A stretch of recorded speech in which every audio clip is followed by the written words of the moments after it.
저번 시간에 6.25 전쟁에 대해서 했는데요. 이제 거기에서 이제 이어서 자유민주주의의 실현과 발전에 대해서 배우도록 하겠습니다. 6.25 전쟁의 결과 이제 남북의 독재 체제가 성립이 되었다고 했는데, 실제로 6.25 전쟁 전에 우리나라에 1948년 8월 15일에 정부가 들어섰고 이승만이 대통령을 했었죠. 그렇죠? 그래서 그 이승만 정권 때 이 6.25 전쟁도 터졌었고요. 그래서 6.25 전쟁이 일어난 이후에, 그리고 그러니까 6.25 전쟁이 계속되고 있을 때부터 이제 이승만이 장기 집권을 하려고 어떤 일을 했는지, 그리고 이승만은 어떻게 물러나게 됐는지에 대해서 오늘 배우도록 하겠습니다. 자, 이승만 정부와 4.19 혁명의 동그라미 1번, 이승만 정부의 장기 집권부터 보겠습니다.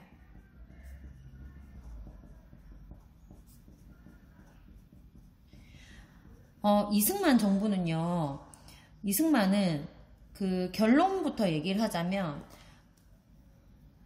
1대, 2대, 3대 대통령이었어요. 우리나라에 1대, 2대, 3대까지 한 대통령으로서 1948년에 집권을 해서 1960년까지 대통령에 있었던 사람입니다.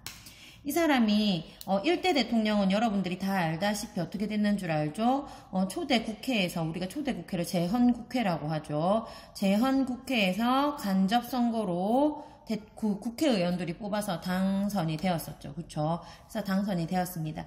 그런데 이때 그 당선이 되고 나서 어떤 일이 벌어졌냐면 1950년에 당선이 되고 나서 1950년에 우리나라의 제2대 총선이 있었어요. 총선이 선생님이 무슨 선거라고 했어요? 국회의원 선거라고 했죠.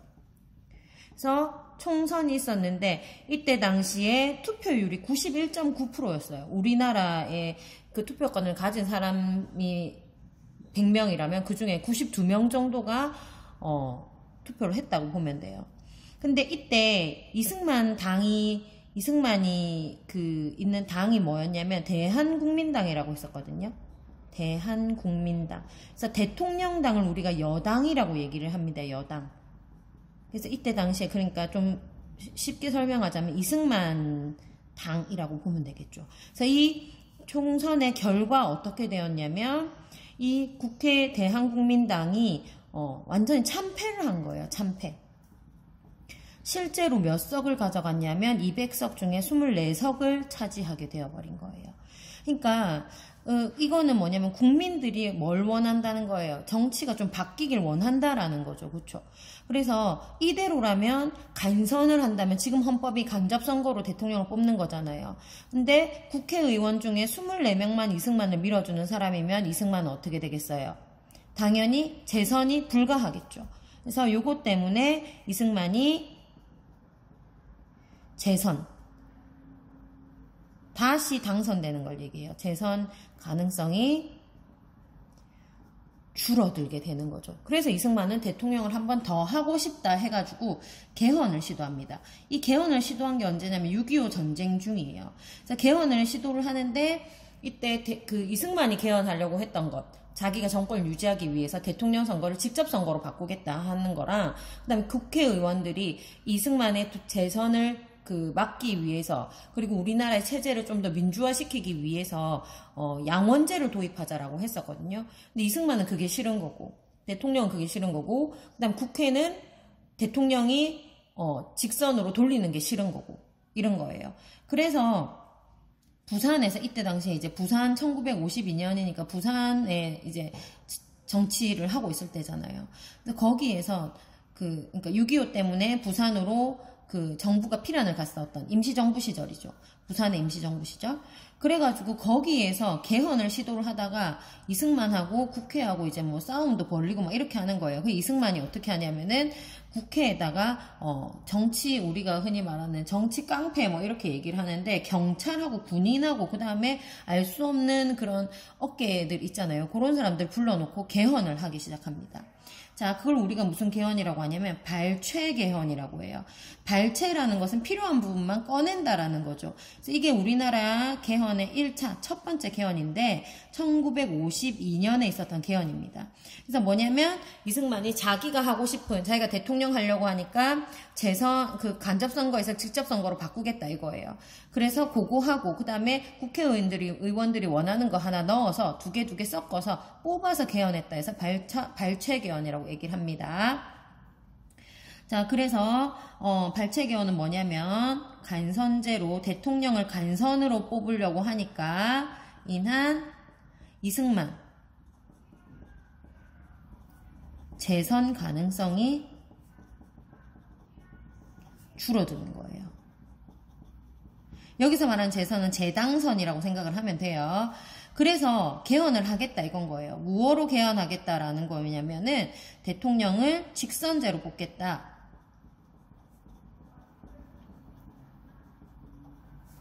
헌법을 개정합니다. 이걸 개헌이라고, 전법을 개정하는 것. 대통령 직선제로 헌법을 개정하겠다 할 때 이거 어떻게 투표했냐면요. 그 국회에다가 군인하고 경찰하고 다 모아놓고 반대하는 사람 일어나세요 했습니다. 우리가 흔히 말하는 이제 기립이 뭐냐면 일어서는 거죠. 일어서면서 자기의 의사를 표시하는 기립투표를 한 거예요. 그러니까 비밀투표가 보장이 안 된 겁니다. 어쨌든 간에 그래서 군인하고 경찰을 둘러싼 상황에서 166명의 국회의원이 출석을 해가지고 3명이 기권하고 반대는 0명이에요. 그래서 헌법으로 개정을 했습니다. 그러면은 또 뭐 직선인데 그러면 국민들이 안 뽑아주면 되지 않느냐 했지만 실제로는 이때 당시에 사람들의 인식이 뭐 대통령을 뽑는데 익숙하지 않은 거예요. 왜냐면 우리 이때 당시에 살았던 사람들은 이제 조선의 왕 밑에 살았다가 식민지였다가 한 40년 정도 식민지 생활을 했었죠. 식민지였다가 갑자기 이제 민주공화국이 되어버린 거예요. 그러니까 대부분의 사람들은 이 민주 정치에 대한 그 의식이 낮은 겁니다. 그러니까 대통령을 또 뽑는다니까 대부분의 사람들 어떤 생각을 했냐면 왕이 계신데 왜 다시 왕을 뽑아? 그 왕이 계속 해야지. 이런 마인드였던 거예요. 그래서 대통령 직선제로 바꾸면서 결국에는 이승만이 2대 대통령으로 올라가면서 재집권을 하게 됩니다. 자, 여기에서 참고로 얘기하자면 우리나라의 재헌헌법, 제일 처음 만들어진 헌법에서는 대통령을 어떻게 할 수 있냐면요. 대통령이 4년 중임제였어요. 그래서 중임이라는 것은 뭐냐면 연속이든 아니든 간에 2번 이상, 그러니까 2번 가능하다라는 거예요. 그래서 4년 중임제라는 것은 2번 가능. 그럼 이렇게 하면은 이제 법에 맞게 이승만이 어쨌든 2번 해먹었으니까 우리가 다음에는 이승만이 대통령을 못하겠죠. 헌법에 걸리니까. 발췌 개헌에서는 대통령을 간선제에서 직선제로만 바꾼 거지 이 대통령 대통령의 임기에 대해서는 말이 없었던 거예요. 그래서 여전히 4년 중임제로 해놨기 때문에 대통령 이승만 이제 끝인 거예요. 그죠? 그 다음에는 당선이 될 수 없었어요. 그래서 대통령을 한 번 더 해먹고 싶었던 이승만은 무슨 개헌을 하냐면요. 4.4.5입 개헌이라고 불리는 2차 개헌을 진행하게 됩니다. 1954년에 있었던 일이고요. 그래서 이것도 내용이 바로 뭐였냐면 이승만이 대통령 3번 해먹으려고 3선을 위해 초대 대통령의 중임 제안을 조항을 폐지한다라는 내용이에요. 그러니까 어렵죠 말이. 초대 대통령, 1대 대통령의 중임 제한 2번으로 제한한 것을 폐지한다라는 거예요. 그러니까 초대 대통령, 1대 대통령은 어떻게 할 수 있는 거예요? 무한대로 대통령 해먹을 수 있게 만들어버린 거예요. 1대 대통령만, 초대 대통령에 한해서. 알겠죠? 그래서 초대 대통령에 한해서 초대 대통령의 중임제 조항을 폐지했다라는 겁니다. 폐지하려고 했었어요. 근데 여기에서 이 4.4.5입 개헌할 때 그 대통령 이 개헌이 어떻게 통과가 되냐면 왜 4.4.5입이라는 말이 붙었냐면 4.4.5입은 무슨 뜻이냐면 반올림이라는 뜻입니다. 그래서 4는 죽이고 5는 올린다, 넣는다라는 뜻이거든요. 그래서 4.4.5입은 반올림을 얘기해서 이때 당시에 국회가 205명, 이때 국회의원 205명 뽑았거든요. 그래서 205명 중에 몇 명이 들어왔냐면 203명이 이 법안을, 그러니까 헌법을 개정하는데 이제 출석을 했어요. 그래서 이 사람들이 일단 참석을 했습니다. 그리고 참석 인원의 3분의 2가 찬성을 해야 가결이 되는 거예요. 근데 203명의 3분의 2 하면 몇 명이냐면 135.3333명이에요. 그래서 135.333, 0.3333명은 없잖아요. 그래서 어떻게 하냐면 사람은 3분의 1로 쪼갤 수가 없기 때문에 이럴 때는 무조건 136명이 찬성, 그러니까 이렇게 올림을 해버려요. 사람 같은 경우에는. 이거는 전 세계 공통입니다. 그래서 136명이 찬성해야지 어떻게 되는 거예요? 가결되는 거예요. 가결이라는 것은 법률이 이제 정해진 거다, 이렇게 되는 거예요. 법을 통과한 거다. 근데 정말 드라마틱하게 어떻게 됐냐면 135명이 찬성을 했어요. 실제로 이렇게 해야 가결이 되는데 이 결과 몇 명이 찬성을 했냐? 135명이 찬성을 하게 되는 거예요. 그러니까 한 표 차로 어떻게 됐어요? 부결이 되는 거죠. 부결. 그래서 통과가 안 된 거예요. 부결이라는 것은 통과되지 않음이에요. 근데 이 이승만이 어떻게 하냐면 서울대 뭐 수학자 이런 사람들 찾아가지고 이거 왜 135.333이면 이거 반올림하면 끝 아니냐. 반올림하면 135다. 그래서 어떻게 되느냐, 이거를 강제로 4.4.5입을 해가지고 결국에는 가결 처리를 하는 겁니다. 135명 찬성. 그래서 결국에는 이걸 어떻게 하는 거예요? 반올림하니 135다. 그러니까 찬성했으니까 부결이 아니라 뭐가 된다? 가결했다. 가결 처리를 해버린 겁니다. 무슨 말인지 알겠죠? 그래서 결국에는 이승만 3선을 위해 초대 대통령 중임조안을 폐지한 게 어떻게 되는 거예요? 가결이 된 거예요. 그래서 어떻게 되느냐? 다시 이승만이 3대 대통령으로 당선됩니다. 3대 대통령 이승만 당선. 그리고 이 사람은 어떻게 해요? 이 중임제 이미 폐지했잖아요. 그래서 폐지했으니까 계속 대통령 하고 싶은 거예요. 근데 사람들은 계속 대통령 그러니까 사람들이 반대가 많았겠죠. 3대 그러니까 대통령 이런 식으로 해가지고 대통령 되었으니까 저 사람 독재하려는 거 아니냐 이렇게 하는 거예요. 그래서 이 이승만은 어떻게 하냐면요. 자기한테 안 좋은 기사를 쓰거나 이런 것들을 어떻게 해요? 전부 다 탄압하는 거예요. 그래서 보안법을 강화하고 언론을 탄압하게 되는 겁니다. 알겠습니까? 독재 정치를 하는 거예요. 그래서 이게 언제냐면은 이제 3대 대통령으로 당선된 게 1956년에서부터 이제 1960년 이렇게 되는 겁니다. 60년 4월까지 이렇게 대통령 당선되는 거예요. 알겠습니까? 그래서 다시 정리를 해보자면 2대 대통령으로는 어떻게 당선이 되었다? 2대 대통령으로는 발췌개헌 해가지고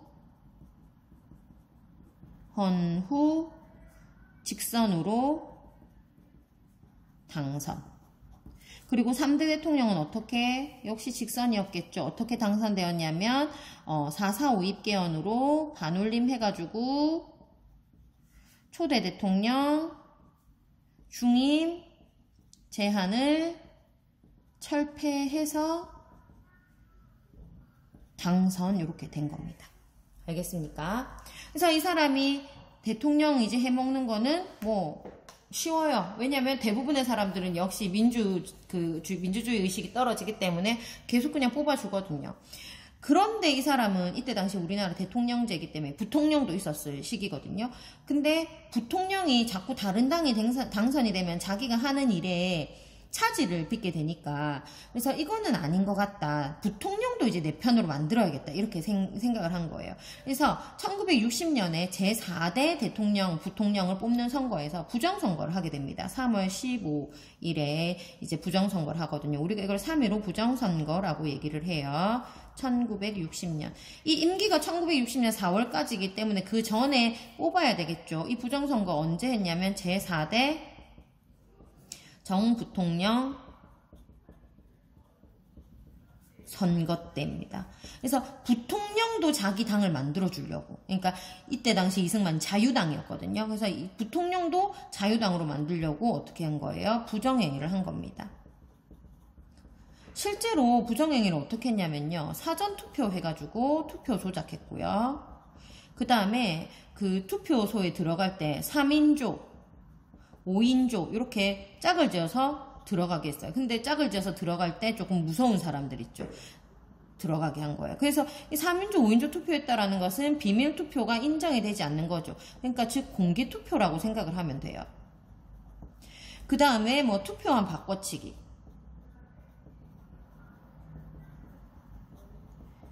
그 다음에 이때 당시 학생들 막 공부 많이 하고 한 학생들은 이게 너무 부당하다라면서 그 중학교, 고등학교, 그러니까 그 중학교는 아니죠. 고등학생들이 막 항의하고 막 이랬거든요. 근데 그런 날에 일부러 막 그 선거 운동 할 때 그 사람들 학교에서 못 나오게 만들고 막 이런 것도 했었습니다.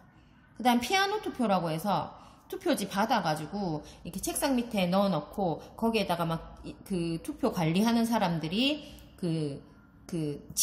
인지 있잖아요. 그거 인주에다 막 이렇게 묻혀가지고 막 밑에서 책상 밑에서 여기 책상이면 책상 밑에 손 넣고 이렇게 해가지고 막 무효표로 만들고 이랬어요. 그걸 피아노 투표라고도 얘기를 해요. 그래서 그런 식으로 부정행위를 하면서 실제로 부통령에 자기가 원하는 사람을 당선시켜버린 거예요. 그래서 사람들이 이거는 아니다. 너무 이제 우리를 무시하는 짓이다라고 해서 이제 여기에 항의를 하게 되는 거예요. 그게 바로 4.19 혁명입니다. 자, 4.19 혁명은요, 3.15 부정선거에 대한 반발로 어디에서 먼저 시위가 일어나냐면 마산에서 시위가 일어납니다. 근데 이날 시위를 시작했는데 학생이 한 명이 실종이 된 거예요. 그래서 그 학생이 도대체 어디에 갔느냐 계속 찾아서 다니는데 없는 겁니다. 그래서 기자들이 막 찾고 이랬거든요. 네, 근데 이 실종된 학생의 시신이 4월 11일 날 마산 앞바다에서 눈에 최루탄이 박힌 채로 이제 떠올라 버린 거예요. 그 학생 이름이 김주열입니다. 우리가 김주열 의사 열사라고도 얘기를 하는데 김주열의 시신이 발견이 되었다라는 거예요. 이게 1960년 4월 11일이 되겠죠. 그래서 4월 11일 날 발견이 되면서 이제 학생들이 거기에서 이제 너무 화가 난 거죠. 모든 사람들이 우리를 이렇게 죽일 거냐 이렇게 된 거예요. 그래서 이게 학생 중심의 시위가 이제 시민하고 전부 다 확산이 되면서 전국으로 확산이 됩니다. 학생 시민 중심으로 이 시위가 전국에 확산이 되면서 서울에서 이승만이 사는 지금으로 치면은 청와대에 해당하는 경무대로 시위가 진행이 된 거예요. 근데 이 경무대로 향하는 시민 시위대에게 이승만 정부가 이제 발포를 하게 된 거예요. 총을 쏜 거죠. 그렇죠? 이게 4월 19일입니다. 1960년 4월 19일요. 경무대로 향하는 이게 뭐냐면 경무대가 뭐라고요? 지금의 집, 그러니까 이승만의 집이라고 생각하면 되죠. 지금의 청와대 정도로 생각을 하면 됩니다. 그래서 시민에게 발포를 했어요. 그래서 시민들이 발포를 하니까 또 더 흥분을 한 거죠. 우리한테 왜 이렇게, 국민한테 이렇게 하면 안 된다. 이러면서 이제 이 시위가 걷잡을 수 없이 커지면서 대학 교수들도 이제 배웠다 하는 사람들이죠. 이 대학 교수들도 시위에 동참을 하면서 이승만이 물러날 것을 요구하게 됩니다. 이게 4월 25일이에요. 그래서 이승만이 모든 국민이 다 이제 나가라 하니까 어떻게 해요? 나갈 수밖에 없죠. 그래서 이승만이 하야, 대통령 자리에서 물러나는 것을 하야라고 얘기합니다. 하야하고 하와이로 도망가 버리죠. 망명, 정치적인 이유로 도망가는 걸 망명이라고 하죠. 이게 바로 1960년 5월 29일의 일입니다. 이래서 4.19 혁명은 이런 이승만이 자꾸 자기가 집권하려고 하고 독재하려고 하고 이런 거에 대한 반발이었죠. 그래서 그 4.19 혁명이 갖는 의미가 바로 뭐냐면 독재 정치에 대한 항거를 했죠. 독재 정치에 항거한 학생, 이제 우리의 그런 민주의식이 조금씩 올라오는 거예요. 시민 중심의 혁명이었다라는 게 굉장히 중요합니다. 그 다음에 이것을 토대로 우리가 사람들이 자유민주주의라는 것이 무엇인가를 깨닫게 된 거예요. 우리의 힘으로 어떻게 대통령을 바꿀 수 있다라는 거죠. 그래서 자유민주주의 우리나라가 발전할 수 있는 토대가 된 사건이 바로 요 4.19 혁명이라고 생각을 하면 됩니다. 알겠습니까? 그래서 이승만이 자꾸 이렇게 발췌 개헌해서 대통령 당선하고 4.4 오입 개헌해서 또 대통령 당선되고 그러면서 심지어 부통령까지 자기 편으로 당선시키려고 부정선거하고 이래서 여기에 대해서 반발이 일어났는데 학생이 한 명이 실종이 됐는데 3월 15일 날 이제 반발해서 시위가 일어난 건데 실종이 돼서 4월 11일 날 마산 앞바다에서 눈에 체류탄이 박힌 채로 뜨니까 사람들이 너무 화가 나서 전국으로 시위가 확산이 되고 이 확산된 시위대에게 총을 쏘고 정부에서 그러니까 대학 교수들까지 그러니까 모두 다 참여했다고 보면 돼요. 그래서 모든 시민들이 다 참여해서 시민 중심으로 혁명을 일으켜서 이승만이 결국 하야를 했고 그래서 이것은 우리가 자유민주주의는 이렇게 국민이 힘으로 만들어가는구나 하는 것을 깨닫게 된 사건 토대가 된다라는 겁니다. 발전의 토대. 알겠습니까? 자, 그러면 이제 이승만 정권이 끝이 났겠죠. 그렇죠? 끝이 났으니까 그 다음에 어떤 정권이 들어서느냐도 굉장히 중요하겠죠. 자, 거기에 대해서 이어서 하겠습니다. 네, 그래서 이제 우리는 어떤 정부가 들어서느냐, 국회의원들은 있잖아요. 대통령은 물러났지만. 그래서 이 대통령한테 권한을 너무 많이 주는 대통령제는 어느 문제가 있다라고 생각을 한 거예요. 이승만을 거치면서. 그래서 대통령제 말고 우리가 다른 정치체제로 어떻게 개헌을 해보자 하고 수립된 게 바로 장면 내각입니다. 장면은 사람 이름이에요. 장면 내각. 내각이라고 하는 것은 이제 행정부를 그 행정부를 뜻하거든요. 그래서 행정부의 수장이 대통령일 때 이제 내각이 아니라 행정부의 수장이 대통령일 때 우리가 보통 정부라는 표현을 쓰고 행정부의 수장을 국회에서 제일 많은 자리를 차지한 다수당의 수장이 들어갔을 때 우리가 내각이라고 표현을 해요. 다시 한번 얘기할게요. 자, 우리가 보통 국회하고 행정부하고 우리가 삼권분립이니까 사법부 이렇게 따로 있죠. 자, 국회 다른 말로 우리가 입법부라고 얘기를 하고요. 그 다음에 국회는 무엇으로 구성되어 있어요? 국회의원으로 구성되어 있죠. 그럼 국회의원은 누가 뽑아요? 국민이 투표를 통해서 선출을 하죠. 그렇죠? 그 다음에 대통령제 하에서는 행정부의 대빵 수장이 누구냐면 대통령이 되는 거예요. 그래서 이 대통령제에서는 대통령이 수장이고 대빵 그 다음에 이 대통령은 또 누가 뽑는 거예요? 국민이 뽑거나 아니면 뭐 간접선거를 통해서 국회의원이 국민 직선이거나 국회에서 간선을 하거나 이렇게 뽑을 수 있는 거죠. 근데 대통령제 말고 내각 책임제 또는 의원 내각제 이런 경우에는 이 경우에서는 수장이 누가 되냐면 이제 총리가 되는 거예요. 총리. 그래서 이 총리는 누가 뽑냐면 국민이 만들어준 국회의원들 중에서 국회의원 중에서 다수당 제일 자리가 많은 다수당에서 대표가 총리를 맡게 되는 거예요. 알겠습니까? 또는 우리가 수상이라고도 표현을 합니다. 알겠죠? 그래서 이렇게 볼 수 있는 거예요. 그래서 우리는 지금까지 대통령제였는데 대통령제는 대통령한테 권한을 엄청나게 많이 주는 거거든요. 그래서 이렇게 많이 주면 안 되겠다 해서 이제 내각 책임제를 한번 돌려보자 하고 한 게 장면 내각인 거예요. 알겠죠? 장면 내각이 수립되기 위해서는 일단 3차 개헌을 해야 되겠죠. 왜냐면 우리나라 헌법에는 뭐예요? 대통령제니까. 이게 1960년 6월 이승만이 물러나고 난 뒤에 개헌을 하게 됩니다. 그래서 내각 책임제로 이때 당시에 이제 민주당이 있었거든요. 그 민주당하고 이제 자유당 요거였죠. 그 이승만 쪽이 자유당이었고 그 나머지는 민주당이었어요. 그래서 내각 책임제로 헌법을 개정합니다. 그러면서 부통령제를 폐지시켜요. 왜냐하면 우리가 부통령 만들면서 어떻게 됐어요?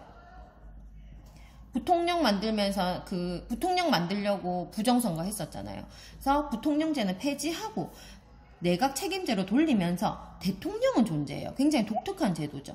대통령은 있는데 대통령의 권한은 적은 거예요. 그 다음에 대신에 총리가 있는 거예요. 그래서 총리의 권한이 훨씬 더 많아지는 게 바로 요겁니다. 우리나라의 3차 개헌이에요. 그리고 이후에 이제 총선은 국회의원 선거죠. 민주당이 다수를 차지하게 됩니다. 그럼 민주당에서 대표가 나오겠죠. 그렇죠? 민주당 대표가 이제 총리가 되는 거겠죠. 그래서 대통령 선거 제4대 대통령으로는 윤보선 대통령이 당선이 되고요. 4대 대통령입니다. 1960년에서 1962년까지밖에 못해요.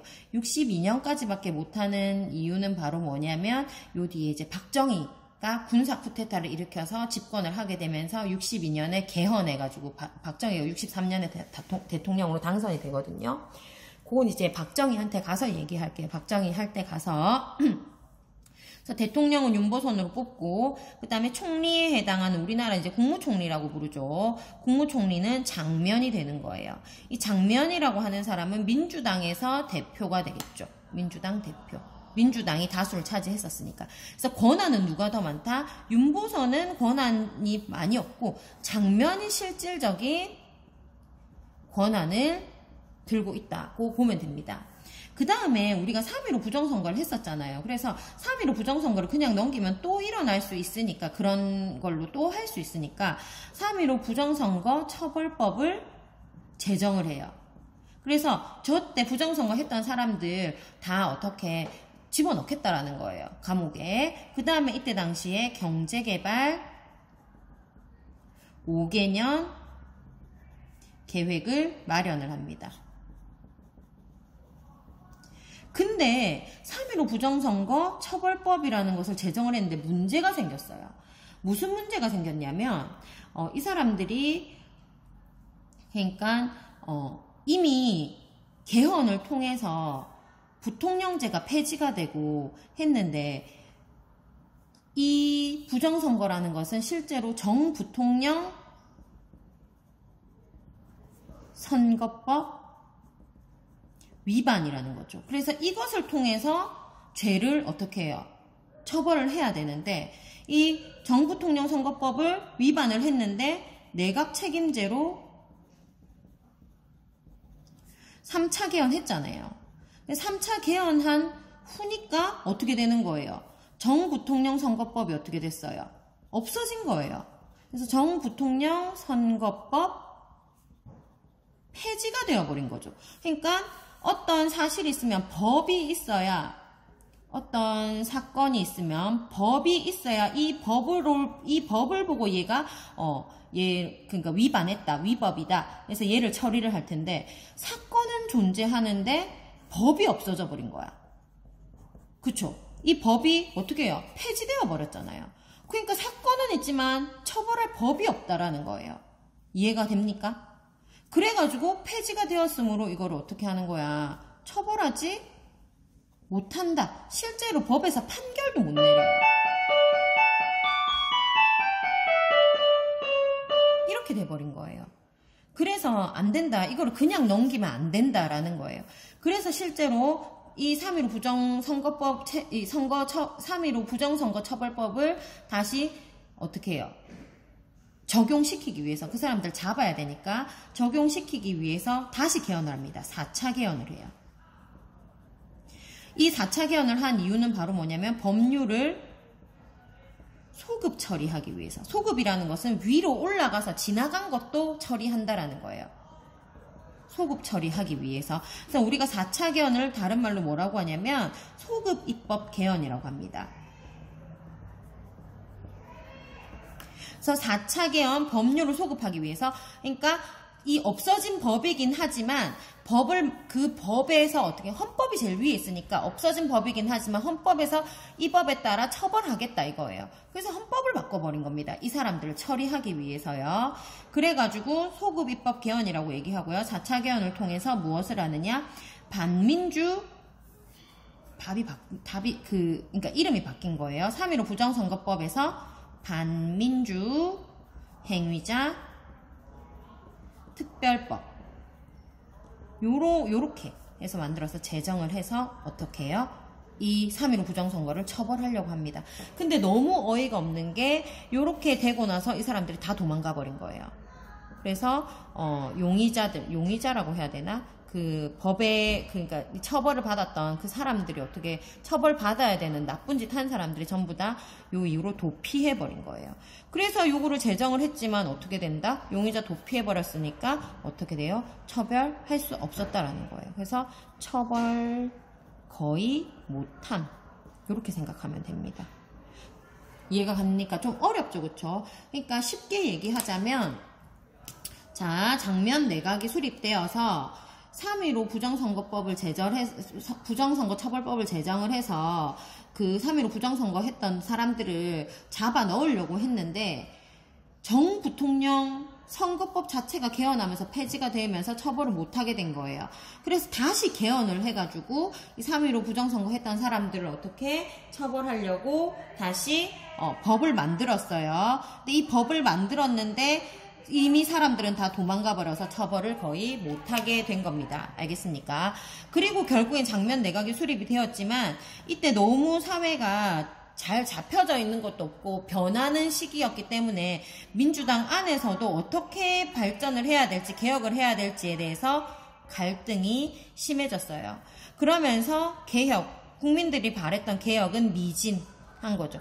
그러니까 잘 되지 않았다라는 거죠. 그래서 여기에 시민의 불만이 굉장히 증대되었다라는 겁니다. 알겠습니까? 그래서 이 와중에 나중에 어떻게 되는 거예요? 그 이후에 박정희라는 군인이 군사 쿠데타를 일으키죠. 5.16 군사 정변을 일으키면서 자기가 정권을 잡게 되는 거예요.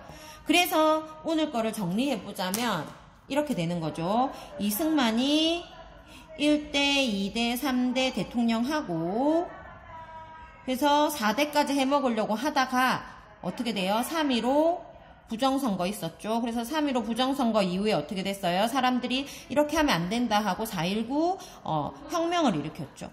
4.19 혁명 일으키고 나서 어떻게 됐어요? 네, 맞죠. 그 4.19 혁명 일으키고 나서 새로운 정권이 들어서면서 어떻게 돼요? 민주당이 다시 다수를 차지하면서 장면 내각이 들어섰죠. 내각이 들어섰다라는 것은 개헌을 했다라는 얘기죠. 그래서 내각이 들어서면서 얘네들이 여러 가지 개혁을 하려고 했는데 개혁에 경제 개발 5개년 계획도 있었고 그 다음에 3.15 부정선거 처벌법 제정하고 4차 개헌에서 3.15 부정선거 처벌하려고 했었죠. 근데 요것도 안 되고, 그쵸? 좀 미진했었다, 그쵸? 그래서, 이 개혁 미진하고 사회가 혼란스러운 틈을 타서 어떻게 된 거예요? 박정희가 5.16을 일으키게 되는 겁니다. 알겠습니까? 그래서 오늘은 여기까지 하겠습니다. 중요합니다. 오늘 했던 거 내용. 그래서 개헌으로 나중에 선생님이 한 번 더 정리를 해주도록 하겠습니다. 개헌 오늘은 4차 개헌까지 했습니다. 여기까지입니다. 형성평가 댓글 다세요.